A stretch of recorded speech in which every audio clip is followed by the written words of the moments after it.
Accidentally Fasting, the podcast where we review all the kinds of foods that you can eat at the fast food places, but that's not what we're talking about today. I'm back! Hi.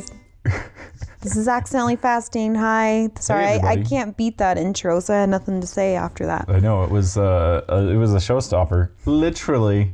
So you couldn't see the funny face or the cool fingers that I was making and sticking my tongue out and stuff because we're not on YouTube, but we are a podcast. Accidentallyfasting.com. Accidentally Fasting on the Instagram. You also can't see that Alex is naked right now, too, because it's also called Accidentally Stripping. Notally taken. So, I don't remember where we left off in the thing that we were recording. So, this is the episode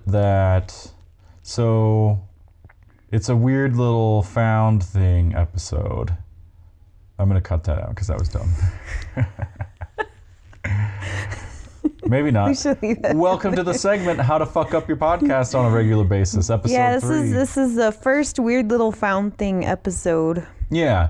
So I was at work and somebody messaged me and said they found something crazy, and I'm going to read the what it was that they found a little bit later in the episode, which was a paper on the closed doors of a business as well as on their website.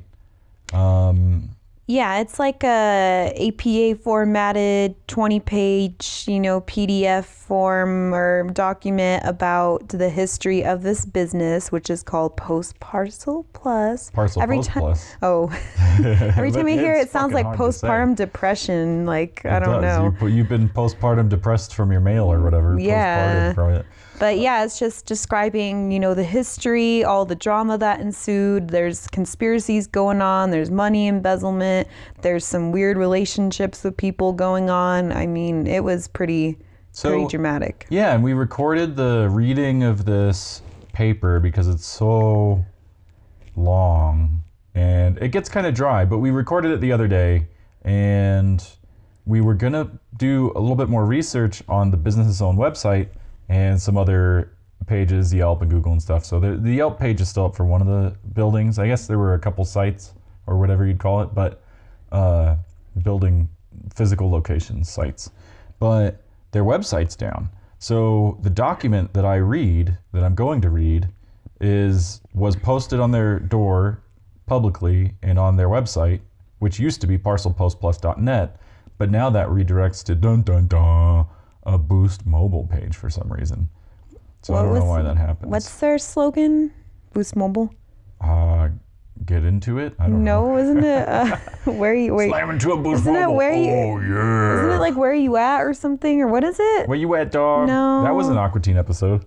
I didn't even know Boost Mobile. I thought it was Metro PCS now that stole all the Boost Mobile locations. Well, T-Mobile owns Metro PCS, I think. I see. I'm pretty 90% sure. I see. But so real quick to set the mood, I want to read a Yelp review from Bridget M. It's the only review for this business, Parcel Post Plus. See, that's not true. They also must have deleted, they did something because when we first looked this up, there were like 1 million Yelp reviews. I don't know what the fuck they did. Yeah, and it might have been a different location or something, and maybe usually those profiles stay up. But okay, so this is a 1-star review from Bridget M, and 2 people said it was helpful. Sorry, nobody said it was helpful. Jeffrey, the owner of this parcel post, is not a trustworthy person. I would not recommend using this place for various reasons. Go somewhere else where your mail will be properly handled. Parcel Post Plus is not regulated by any federal laws because it's not affiliated with the USPS. Which is kind of interesting because of all the crazy fucking shit that they did.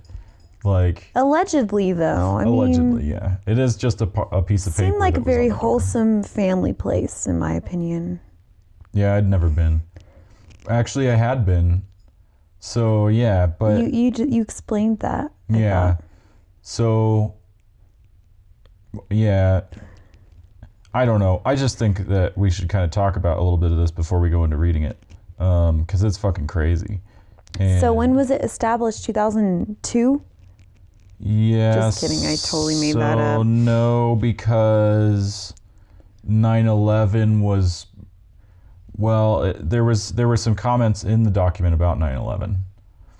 So, but not in a conspiracy theory type way, listener land. So that was a review for the location, the Montgomery location. There's a review, it looks like, there's 4 reviews for the Manal location. And there's also Yahoo reviews. I'm like, what the fuck? People still use Yahoo reviews or Yahoo itself? I mean... That is really weird. People quit using the Yahoo. Come on. Not really, I don't care. Wow. So, come on. Okay, here we go. Here's another 1-star review from Carl G. Horrible customer service. The previous management lost an important item I was shipping, and the new management is just as bad. Well, that doesn't tell us anything. All the Googles, or all the reviews on Google, the owner, I think it's Jeff, he responded to all of them. Oh, okay. So maybe we should go on the Google ones. But here, listen to this. So this is a really big interview by Anna R. And 55 people liked it or something like that. It's a dollar. It's a 1-star review. And it's about Mark. So when I read the thing, everybody will find out who Mark is. But right now, check this out. Don't use this Parcel Post Plus. But they're all Parcel Post. I don't see why they say this one because it's all run by the same people. But anyway, don't use this Parcel Post Plus unless you want to be cheated and lied to. Mark, the new owner, this is from 2015, was friendly when I needed to set up a mailbox from out of town. He charged my credit card $177.96 for 15 months and said we could sign papers when I came back to town. I realized before I got back that I didn't actually need the box. I expected to pay something for his trouble setting it up, and he agreed that if his partners, I'm not sure they exist, agreed, he would refund me $138.50. I was fine with that. I called him 2 days later and he said he didn't have time to talk to them. I guess that's the imaginary partners. I called again 5 days later and he promised to refund the money that day and email me when it was done. Neither happened. I sent a polite but firm email yesterday giving Mark 24 hours to enact the refund, after which I would contact the Better Business Bureau and write negative reviews. The refund was not made. I read other reviews of dissatisfied customers who had gone to the Better Business Bureau, but he had declined to respond. So there's a response from the owner on that one because she also posted on Google. So the owner says, "My apologies for the way you were treated. The previous owner, Mark, passed away in May of 2017. We are inviting everyone to return to Parcel Post Plus to provide us with feedback and suggestions on how to better serve you." So it's really funny, like all the negative ones on Google, the owner responds and says, "I'm sorry, Mark died in 2017. Like he keeps saying that over and over. I'm starting to wonder if this guy killed Mark. Shh, you can't say shit like that, dude. Why can't I say stuff like that? You know what? Can I read this one? I hope these aren't boring. I'm just going to read this because he responded as well. Yeah. We are former customers of Parcel Post Plus before they came under new management. When the previous owners closed the business, we were forced to find another private mail service. A few days ago, we received a call from the new management saying they had mail for us. My husband went to pick it up. Here is the problem. They've been holding our mail for over 6 months. Some of this was from the bank, and one actually had a new debit card that was mailed several months ago. We had given everyone our new mail address and put in a change of address with the post office. Yet these yahoos chose not to return a sender, and we were clueless we weren't receiving mail. And to put icing on the cake, they told my husband he owed them $200+ for our mailbox. What? We haven't been a customer there since the previous owner shut down the business. Sounds like a scam to me. I'm very close to filing a complaint with the post office for this. I will never do business with these people. Response from owner. I realize this response is over 2 years late. However, I must apologize for the service you received. The previous owner, Mark, has passed away in May of 2017. I am one of the new owners. We are inviting everyone to return a parcel, postpartum depression to provide us with feedback and suggestions on how to better serve you. Okay, guys, I realize I changed my voice, but I thought it'd be kind of funny if I read these in stupid voice. I don't understand. Like, I are there other, I mean, okay, so UPS is sort of a post office, and so is FedEx and DHL, and there's probably some more out there, but how many like small town private post offices has anybody ever seen? Like, I don't know. I didn't even know these existed. And you know Yeah. what's funny? The other thing is this Kevin H. All he did was posted 2 stars 2 years ago. That's all he did. He just put 2 stars. Response from owner: my apologies for the 2-star rating. The previous owner, Mark, passed away in May of 2017. We are inviting everyone to return to Parcel Post Plus Depression to provide us with feedback and suggestions on how to better serve you. Oh my gosh. Yeah, this is creepy AF. Yeah. He must have just been trying to recover from, I mean, because in the letter, as we'll see later, he did state that like the business was doing horrible and that Mark guy like didn't care about it at all. So, refresh my memory, it was Mark. He was the one who was doing all the illegal stuff then, allegedly. Well, so, yes and no. The original owner, Ted Brown, who we'll get into his history later, he's the one who started the business and started committing crimes. But I think on that note, we should probably let the story go, and you know, we should read now the paper. All right, grab a hot cocoa, grab some gin, sit back, relax, stick your hands down your pants, and enjoy. All right, here it comes. So the document is titled, "Why is Parcel Post Plus closing?"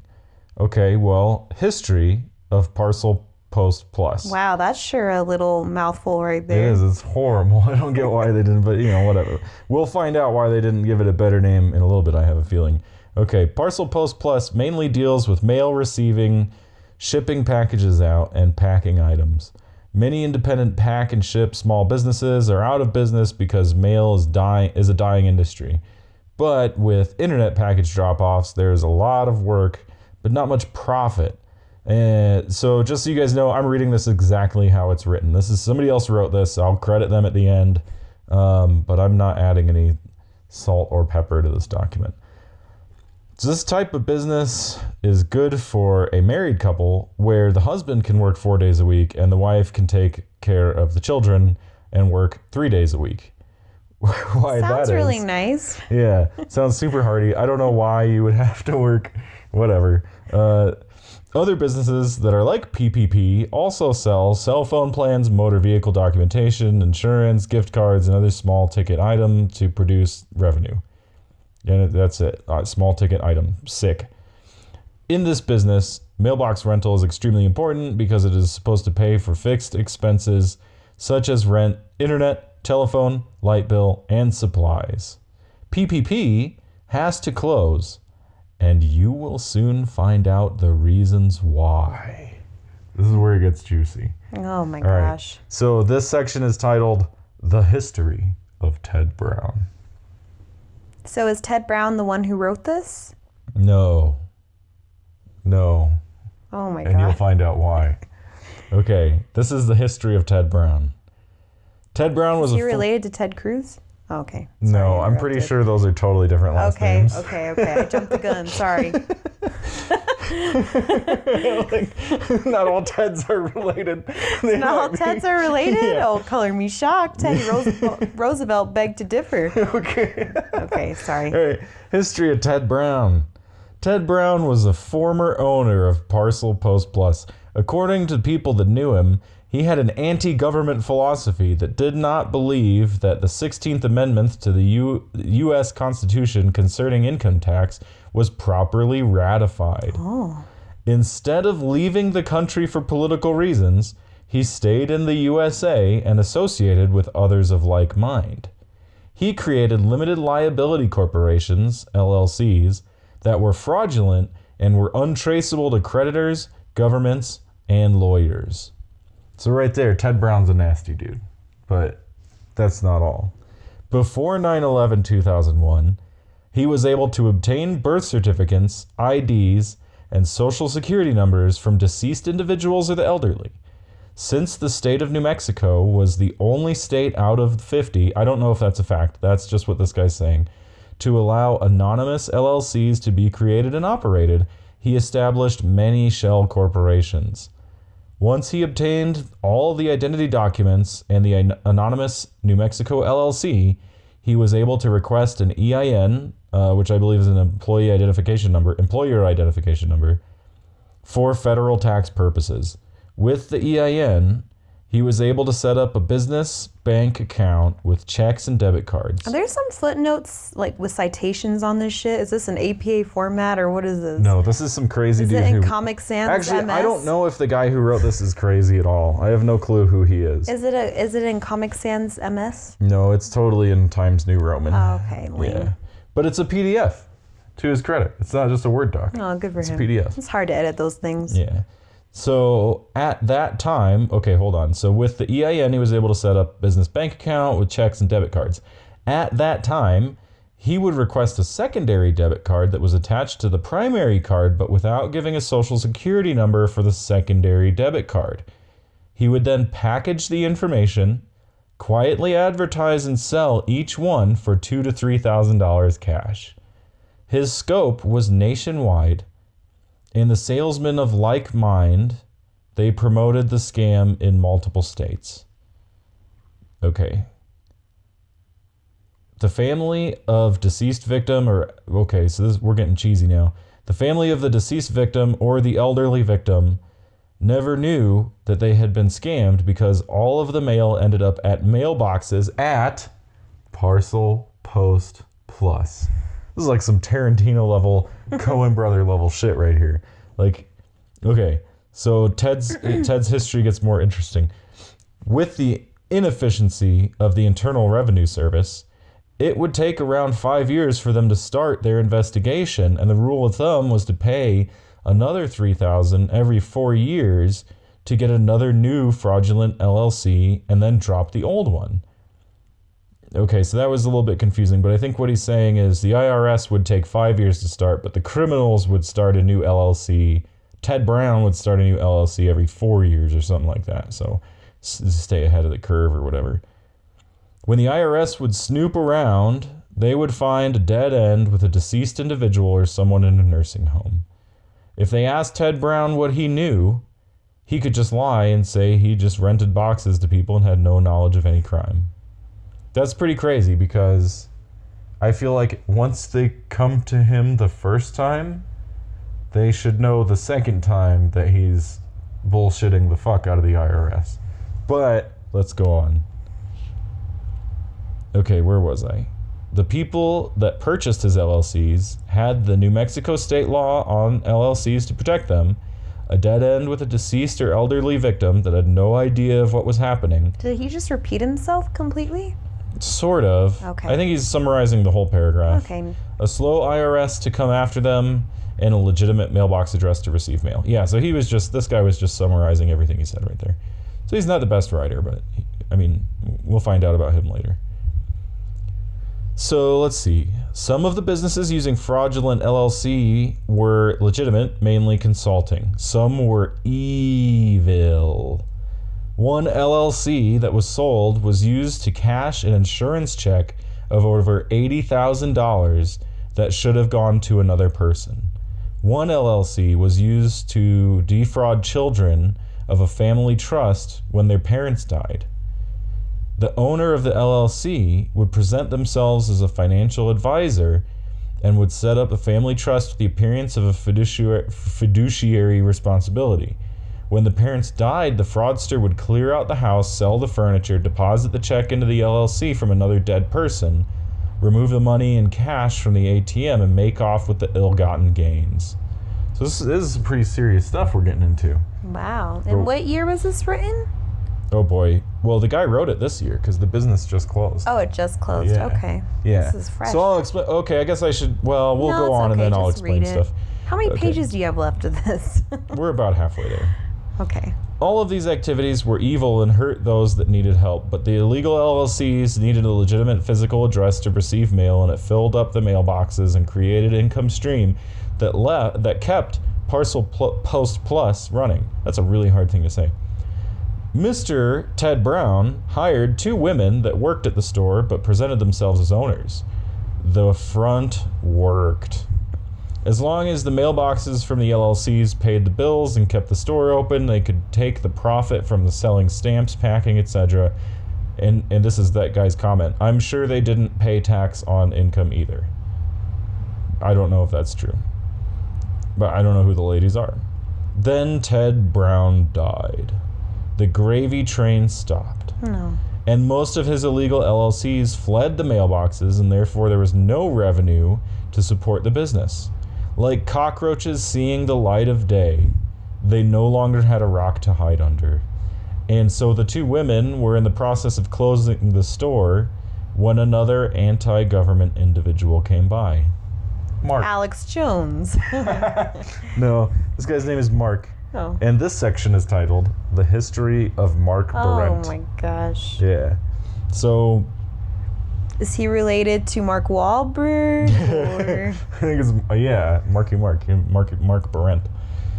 Mark Barent also had an anti-government philosophy and attended freedom meetings, freedoms in double quotes, where he met many like-minded people. Once he found out that Ted Brown had died, he stopped by Parcel Post Plus and spoke with the two women that were in the process of closing down the business. He made an agreement with them and received the passwords to the shipping accounts, switched over information to another name, not his own, adopted the business for free, and proceeded to run it tax-free. So why aren't the two these... women disappeared. Oh, okay. I was gonna say, why aren't the women being called out? So they're victims, apparently. Yeah, I think that they were probably friends of Ted or something. I mean, I don't know. It doesn't really get into information about them. But they disappeared. Okay. Yeah. So, I mean, there might be more about them later. I didn't read the whole thing. I just kind of skimmed through it. So we'll have to see.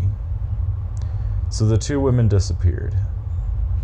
During this time, the salesman scammers came around and asked him to consider continuing the very, very profitable illegal activity, and unfortunately, he agreed to create fraudulent LLCs. When he created the LLCs, he did not rent out the mailboxes, and so the entire business was supported by illegal activity.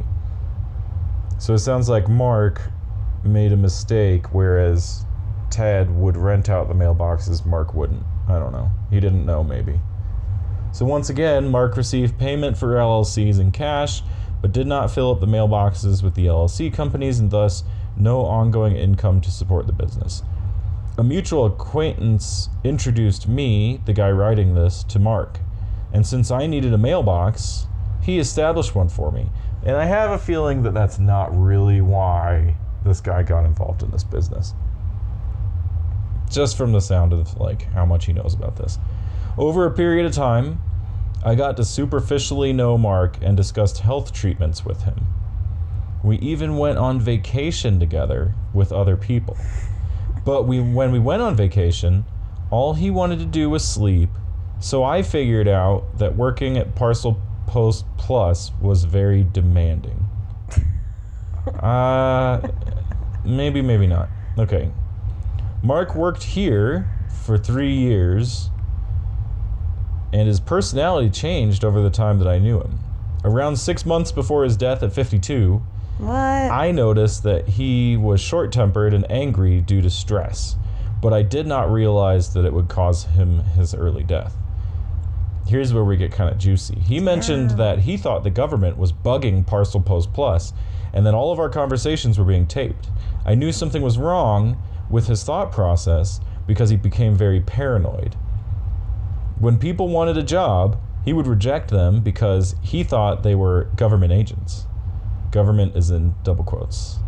Some of his associates commented to me later that he complained of chest tightness and pain and thought that he was in the early stages of getting a heart attack. Mark would not listen to his body or to anyone else concerning his health and continued working 7 days a week. That damn PPP, just Yeah. gotta keep grinding. I know. He continued to work 7 days a week since the illegal LLC money was so good. When he passed, he only had 12% of the mailboxes rented. I feel like that's an irrelevant comment. He's bad at managing the illegal business, but Okay, so this guy says Mark died from overwork, heart attack, and stress in May of 2016. And this Overwork, section... eh? Yeah, overwork. Right, yeah, all that illegal LLC money. This is fucking nuts, though, isn't it? I mean, the guy's fucking starting crazy businesses, bank accounts, debit cards, and According selling to them this all. guy, though. That's so nuts. Yeah, that's true. It's all according to this crazy guy, but he might not be crazy. I don't know. So this section is titled "The History of Jeffrey." Did you check to see if these people had a YouTube channel or anything? No, I don't There think... might be like ramblings that the author did that'd be interesting to see. That's true. We should check, but... Maybe I should do some background information. Well, I'll fill in the social details that I found out around the story once I'm done reading it, and we'll kind of maybe get in. I don't know, maybe, but let's go a little bit more because there's not too much. The history of Jeffrey. Of who? Jeffrey. This is the third section. Is this the third owner This of is PPP? this is the guy writing it. I think is Jeffrey. I was vacationing in May 2016 when one of Mark's friends told him that Mark was very sick. Whoa. It is One of him. Mark's friends told him that Mark was very sick. Okay. And that if I wanted to see him again, I should cut my trip short. By the time I got to Albuquerque, instead of going to the hospital, I went to his funeral and was in shock because he was so young. That was abrupt. After the funeral, Mark's friends came to the shop to talk about his death. His friends discussed what to do with the shop, and no one wanted to run it because they would have had to divulge their social security number to the government, in double quotes, which I'm pretty sure shouldn't be in double quotes. All of his freedom friends had legal problems, and they were afraid that the government was going to get them Now for you're their... making me paranoid because what if these freedom friends come after us with this? Oh, they're not going to care. They're not going to know anything about anything. Okay. Okay. I wonder if they like I doubt freedom they even fries. have internet connections.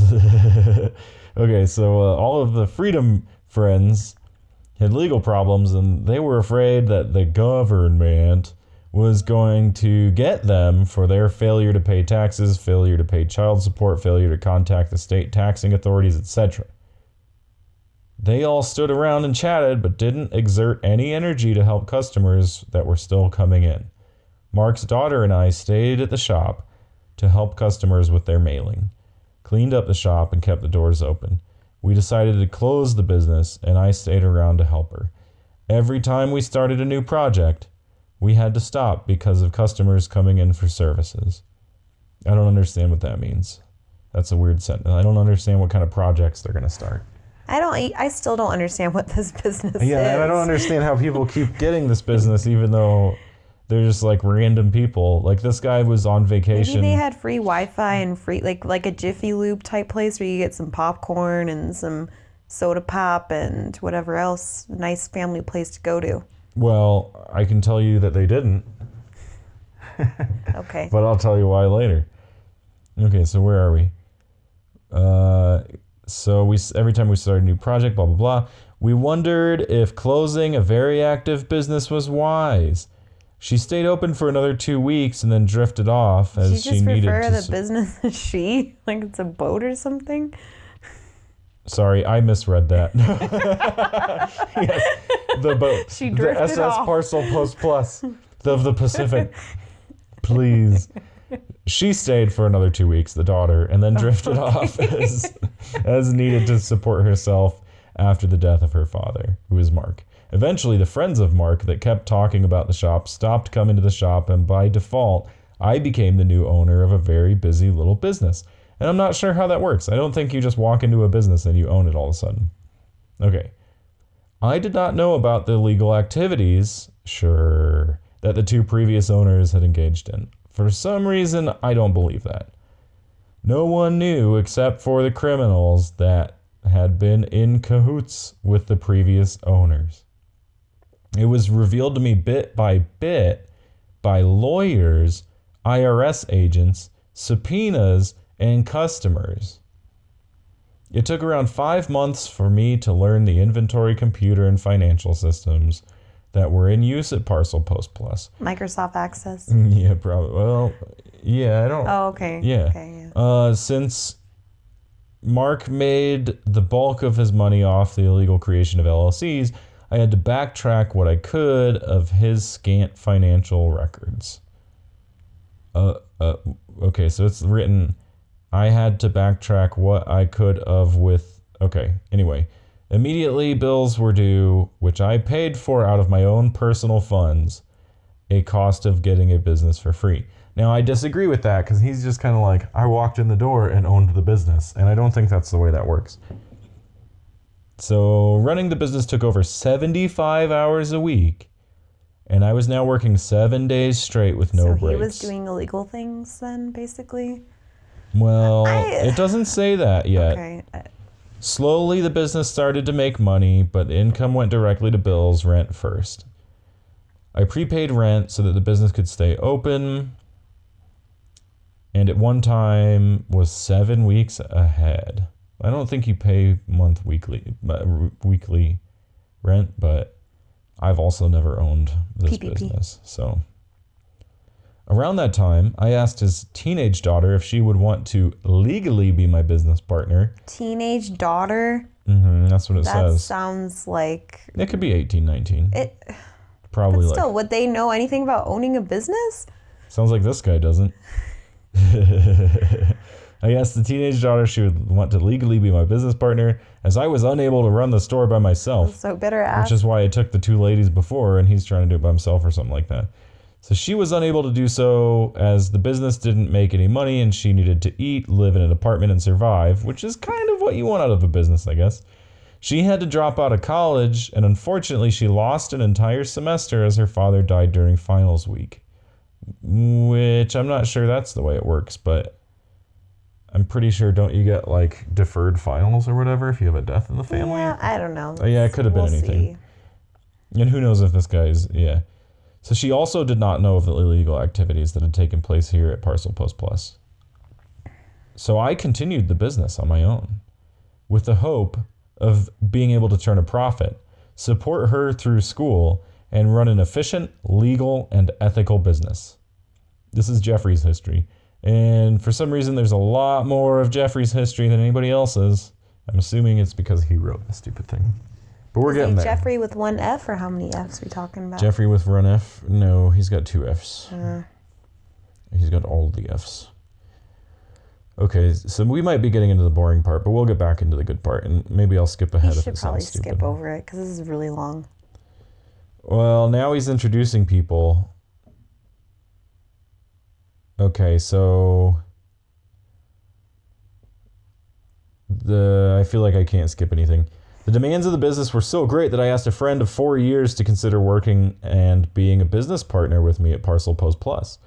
My friend could work with me and we could build a business so that we could have something in our old age, which I don't know how old this guy is. We could also share the workload. After considering, Freddie A. Trudio agreed to work at Parcel Post Plus and become a business partner. I would be the one that distributes profit and writes the check for the bills. So it sounds like these two guys have good intentions. They learned that there was some crap going on. Okay. We cleaned up the store, continued to learn the mailing systems. He would read about crime situation. Whoa, that's a weird sentence. I'm going to edit that. He would read about the crime situation in Albuquerque, and I bought a gun to keep at work for protection. Okay, that was weird. What is that relevant, though? I don't know. He had to buy the gun because he's fucking doing illegal shit, and he's trying to make it sound like he's not doing illegal shit. That's how it sounds to me. I mean, I don't think there's any two... There's one review of this business on Yelp. Is it a good one? It's a really funny one. Maybe I'll read it after. But oh, sweet. Yeah, we should read that after. Okay. Because we're almost there. So he bought the gun to keep at work for protection. I purchased a car for the business needs, and he drove it from Bernalillo to Parcel Post Plus.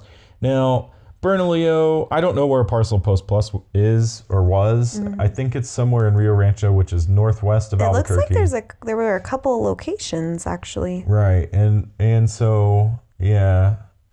I'm not sure in relation to Bernalillo. But anyway, rent was paid and bills were paid, albeit slowly, which is weird because he said he was like 7 weeks ahead in rent or whatever.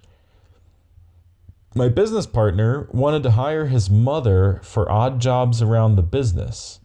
So Freddie wanted to hire old mommy to clean up the trash every once in a while. Well, that's Not only rude for him to just call her out like that, old mommy. Well, no, I said that. Oh, sorry. Not only was there little money to hire her, but there was even less for my basic living needs. I had plans to visit my family for Thanksgiving, and after extensive discussion with him, decided to go but come back for Christmas rush. Okay, so this is getting kind of stupid.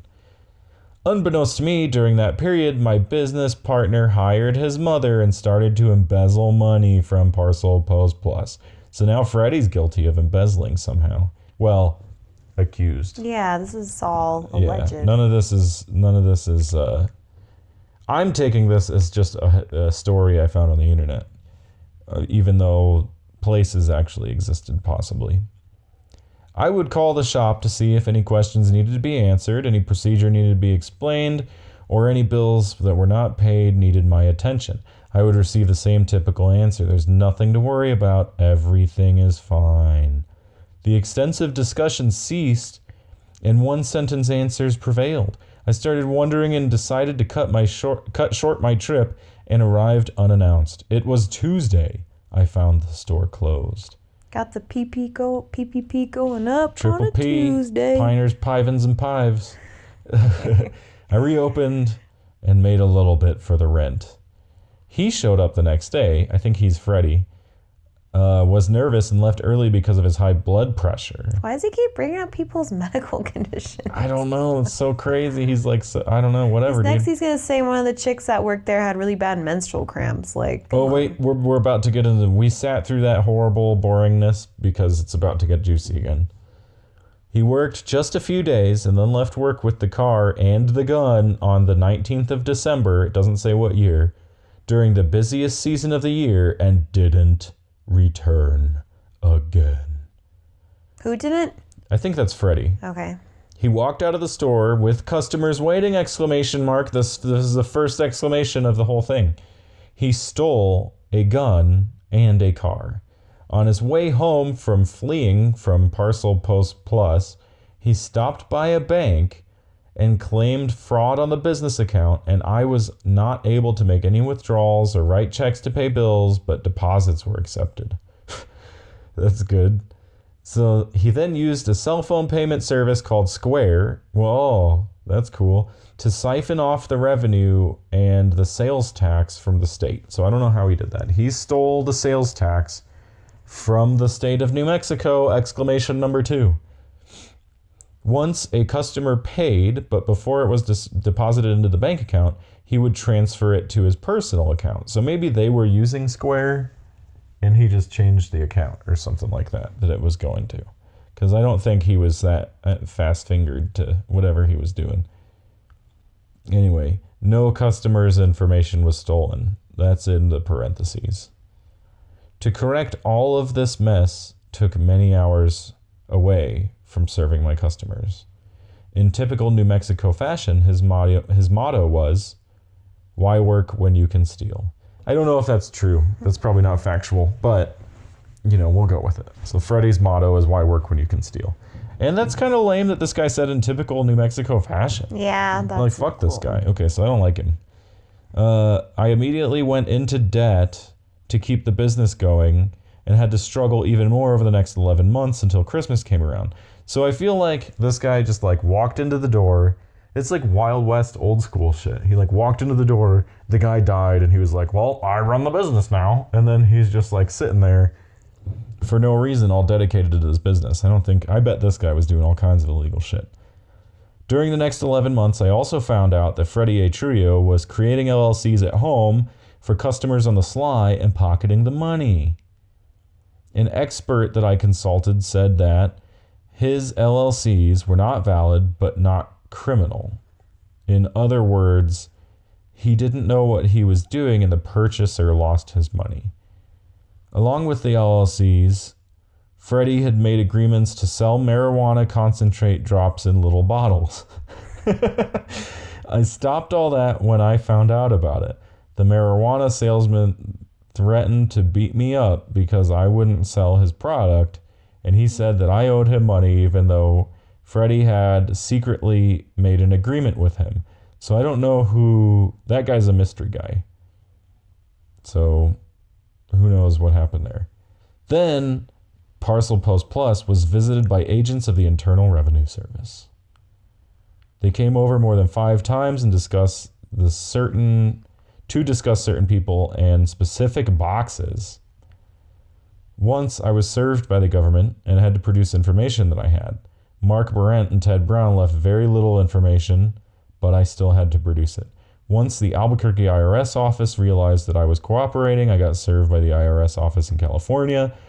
All this happened while I was trying to keep the business afloat. I feel like I would abandon ship at that point and be like, you know what, fuck it. And that was a comment from me, not the guy. I feel like I would be like, fuck this. I don't want to own this guy's shitty business anymore. Then the lawyers started sending me multiple subpoenas from Texas, New Mexico, and Utah. Each subpoena took around 5 hours of research, which further drained the finances of Parcel Post Plus. I had to hire more help on the weekends and work even more than 75 hours a week.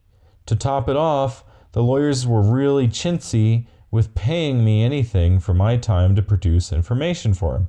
I don't know if do lawyers do that? Do the lawyers pay you for your time doing research? That seems really backwards. I don't think that's... One even videotaped me for their deposition. All this happened in between me selling stamps to make a small profit to pay for the rent. I feel like a big boo-hoo-hoo is in order. Like this guy's like... I'm reading along. Oh, okay. Yeah, so I just feel like he's... Yeah, of course he would though. But anyway, so... Over the time that I ran the business, I would get numerous phone calls, personal visits, cryptic notes left for me from the Freedom salesmen. They were the same promoters that were selling $3,000 fraudulent LLCs. I kept my mouth shut and let them do the talking. I found out that they were felons that served 6 months for tax fraud, had scammed the government out of thousands of dollars, and a general hate for authority. In other words, they were weirdos. But they told me many secret things about Parcel Post Plus. They wanted me to give them $3,000, and they would have educated me on the way to scam the federal government in the post-9/11 world. They were still current on changes from the Patriot Act and how to bypass it. They taught me how to create a LLC and continue the scam. So it sounds like this guy paid them. I just listened and wanted nothing to do with it.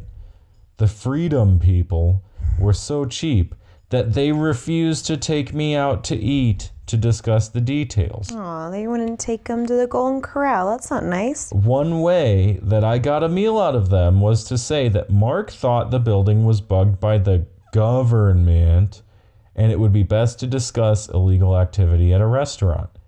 After I said that, I got him to buy me a meal with a White Russian to discuss his illegal plan. That's always a fun time, drinking White Russians and discussing illegal plans. Yeah. Big Lebowski. I like how he specifically is like, I got a White Russian. He's not like fried chicken and a White Russian or like enchiladas and a White Russian.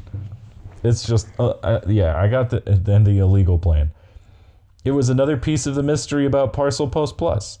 Now remember, this guy says, this all happened as I was trying to run a business that he just walked into, that he literally just took off the hands of some dying dude. And I don't know, that's just weird to me. One day, the IRS agent came in to get updated information on a box. The next day, the Freedom felon salesman came to visit me and looked very concerned. His scammer cohort had been visited by the IRS in Texas, and he wanted to warn him if anyone came around asking questions. He saw the IRS business agent's business card on my desk and freaked out. He asked a few questions and his paranoia increased. He turned white as a ghost, lost his breath, and drove away. I heard that he came to visit me with another proposal in March. I'm sure it involved hating the government and taking people's money. That's a pretty... Oh my god, it's so ridiculous. After working the next Christmas, so I'm assuming this must be at this point Christmas of 2018. Because that's three Christmases. No, in 2017. I just looked it up. They closed in March of 2018. Yeah, so I think this is Christmas. I think right now I'm reading of Christmas 28. Oh, okay. But this guy says he took over. Yeah, but they closed in March of 2018. Okay, so we'll have to, maybe we'll discuss the timeline, maybe we won't. But this sounded like it was 3 Christmases. And the guy died in 2016, but that's okay, okay. So after working the next Christmas, I was able to produce $2,500 profit, which went to rent immediately, Christmas bonus for the workers, and pay back for one employee. Sorry, back pay for one employee. With all that happened, the FedEx account and the UPS account went into arrears and they were canceled. So having a mailing place with only DHL and US mail wasn't working. PPP never made a profit. During my time here, my employees and I have increased the mailbox rentals up to 45% occupancy versus the 12% when I took over the business, but that wasn't enough. I had to make a decision of how much of non-existent reserves should be invested in the business and for how long to break even. I guesstimated $20,000 over a period of 30 months. After discussing the following with my confidants, workers, etc., I decided the best option was to close the store.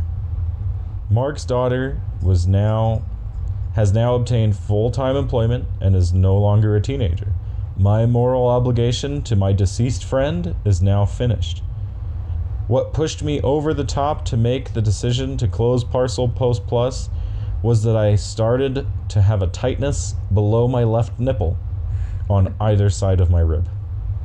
The tenseness would not go away and would wake me up at night.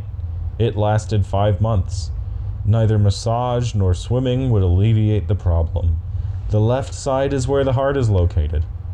I also noticed that I started to show physical and personality traits that I saw in Mark around 6 months before his death from a heart attack. Plot twist, because you're reading this and because you're listening to this, you shall have the same symptoms. It's a chain Yeah. cast. It's a freedom chain. If you don't set this podcast free in 12 hours, you will have the same symptoms. Personality traits I saw before his heart attack. Once I made the decision to close and figured out how to take care of my customers, box holders, and school workers, and the tenseness decreased 80%.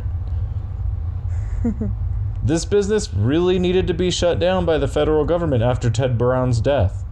It would have protected many innocent people. So as you can see, I must close the business and put the former owners back into their crypts. Wow. Thank you to all my box holders, customers, and the after-school workers that kept this business afloat and legitimate for 2 years. There is no more money to continue this business and thus must close. Does anybody actually care about devout customers? They're just so concerned that they need to... Well, that's what he says, box holder and customers. But get this. This is how he signed the letter. Beware of freedom lovers, Jeffrey Rich. See, I told you. Now I'm paranoid. Why? Because we're gonna start getting a tightness in under our left nipples. Go. I don't need that shit in my life. So, what I don't understand, the biggest thing to me is the things like the $80,000 that the guy stole, whoever that guy was. How does this happen in secrecy from the government and the IRS? Because they mentioned the IRS multiple times coming in to check on stuff and them coming up with these excuses for these boxes. So how does this Jeff guy know these very specific instances of these crimes if he wasn't involved in any way? Yeah, it's just, and I think that whole, essay was just to cover himself up. I totally forgot to look them up on NM Quartz though to see if there was anything on there. Yeah, we should do that as part of research too. So maybe what we'll do is check the court records and we'll post an update in the beginning of the next episode. That'd be cool. Yeah, it'd be like, so I've been watching Unsolved Mysteries. Oh yeah. Been watching that again, and I really think this would have been a great little Unsolved Mysteries thing. would. Can you imagine Robert Stack? What's his name? I mean, I can't do an impression of him. You know, I that's can't a do horrible Ted one. Brown. I mean, this is Robert Stack. I don't think I could do that. Have you heard Wait. of Ted Brown? Postparcel You might know of this Ted Brown guy from Albuquerque, New Mexico. He's dead now, and so is Mark, and possibly Jeff. But there's an unsolved mystery. That's not the damn song.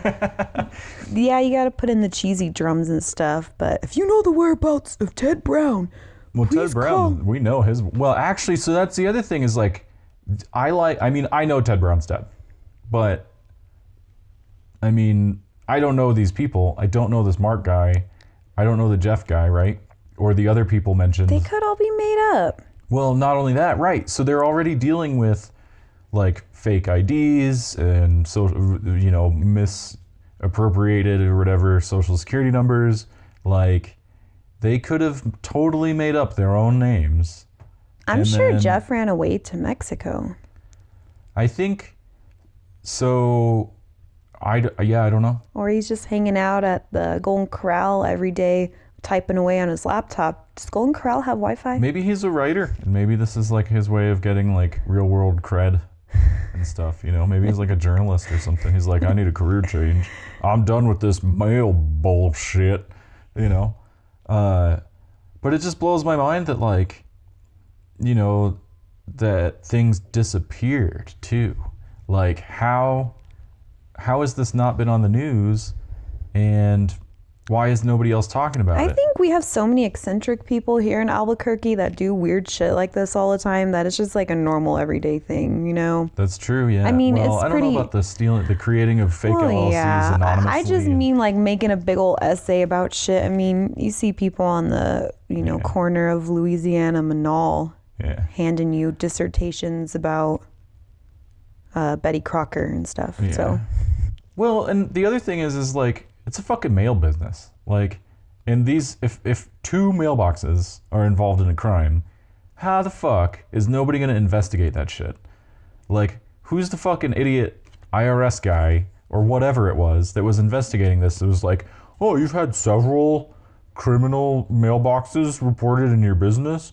Oh, you just sell mailboxes? Okay. Because, I mean, nobody goes to the post office to do this shit, or UPS or FedEx or whatever, DHL and all that shit. Like, yeah, mailboxes there. I'm sure if they get fucking dinged twice for some crazy fucking embezzlement crime that the IRS is like, we're going to investigate this shit. So who's the dingus who fucking went into that building and was like, oh, you have a bunch of crimes, huh? I guess I'll be on my way. Maybe they kept a box of donuts on the counter or something. whoa. That was well, IRS isn't. Anyway, Maybe they all got furloughed. all I know is that now there's a private mail industry that's waiting to boom in Albuquerque because our competitors are gone. K&A. That's true. Maybe we should start Katie Alex Parcel Plus. KAPPP. I don't know. But no, it's just nuts. I don't understand. There's so much of this. I mean, it's not like it's a real story, I guess. Maybe I'm reading too much into it or overthinking it, since it's just like some dude who possibly skipped town to another country, like writing it. Well, and I whatever. mean, when he was talking about now I can't remember the conspiracy theory, the freedom fighters or whoever they were. Yeah. I mean, it could be a start of I'm not diagnosing him, but maybe he has some sort of psychosis or something and like is getting paranoid, getting delusional. I mean, Well, and I think that when you hang out in that environment, it also breeds that sort of like, it's like if you're at work and somebody's like, oh, fuck Jim, I hate Jim. And then somebody else says that, and then you're all of a sudden like, oh, you know what? Maybe Jim is a douchebag or whatever. Like, sometimes you get tied up in that shit. And so if he was hanging out with these fucking weirdos, this Jeff guy, like, it's totally possible that he was like starting to see shit that didn't. But you know what? Or though, maybe that's what he letter, was just impressing on everybody in the beginning. I mean, who's to say any of this is real? He probably thought, oh, this person has a physical ailment. It's all because of PPP, you know? Yeah. Well, and the other thing is, I just thought about, is like, he says that they ran out of money and that's why they closed. But what if they didn't run out of money? What if he's posting that in the letter intentionally to mislead readers into believing that he's the white knight coming into the business to try to save it, and it's all fucked up, and he's got this moral obligation that he talks about. But, like, if he just took like 30 grand and split, put it all in the stock market or whatever, it wouldn't be a shit ton of money that he'd make. But he also doesn't seem to be the kind of person who thinks about the long run, because he ran this illegal. He only ran it for like a year. Yeah, but he ran it. That's the weird thing, is he knew all these people were like, whatever they were. I mean, I don't know. I don't want to go slanging names or whatever, but the freedom fighters or whoever that was running this business. I don't know. Yeah, and I also Googled that group that he was talking about, and I couldn't find anything on it. Well, I think it's like, I mean, we talked about it a little bit after we recorded the reading, that if they're good freedom fighters or whatever, freedom people, they shouldn't be on the internet at all. So there's that. I mean, you know, but who knows? Yeah, it's like you were saying. Maybe none of this shit's real at all. Maybe it's like, you know. Well, I'm gonna copy and paste it and send it all to a writing contest. You could, on yeah. his behalf. Well, we could write a movie script, and then, you know, we got the rights. Should probably not say that. He's going to come after us because that's his precious writing. I mean, think about how long it probably took for him to write that. Or maybe he just blasted using through it a stimulant on the plane. and... You know what? Maybe he just blasted through it on the plane to Mexico and had his buddy here in town put it on the door or whatever. I want to know, because I didn't see the website when it was posted on it. Somebody else did, but I downloaded it from a direct link. So I know it worked or whatever. But that's so weird. Like, now I'm starting to wonder, like, is the website down because it's under the business is under investigation? Like, you know, and they were like, we need to... Who knows? Yeah, I mean, they took it down because that's where the PDF was located. But didn't you say he made, like, numerous copies of the letter on their front of their business or whatever? The guy who sent my coworker this, coworker's coworker, he said that there were multiple packets. I mean, it's nine or 10 pages posted on this business store, and I'm thinking they got like one of those little cubbies. Maybe they just put them in the mailboxes and let people go in and get them. But, you know, he's got like these packets of 9-page documents in this thing, like, and then on the website too. And it's like the guy really wanted to get some kind of story out there, but it's just so bizarre, isn't it? Like stealing inheritances and like freedom fighters, anonymous LLCs, and selling packets of basically like free money, I guess. I mean, I don't know. That's fucking crazy. Doesn't make any sense to me. All right. Well, I guess we are done with our little tidbit on Mr. Ted Brown, Jeff, Mark, all of our crazy family fun. We do want to research this more a little bit and then provide an update in the next episode. Let us know if you like these episodes, if you like to hear more of this. It's not really true crime, but it's like, I don't know, it's like real life. It's like MTV Real Life, but... Yeah, I don't know if I'm going to be able to find more stories like this. This is just so weird the way it happened. Yeah. I guess it has that local flavor. It's Albuquerque, so that's why it's very interesting. But, I mean... Yeah.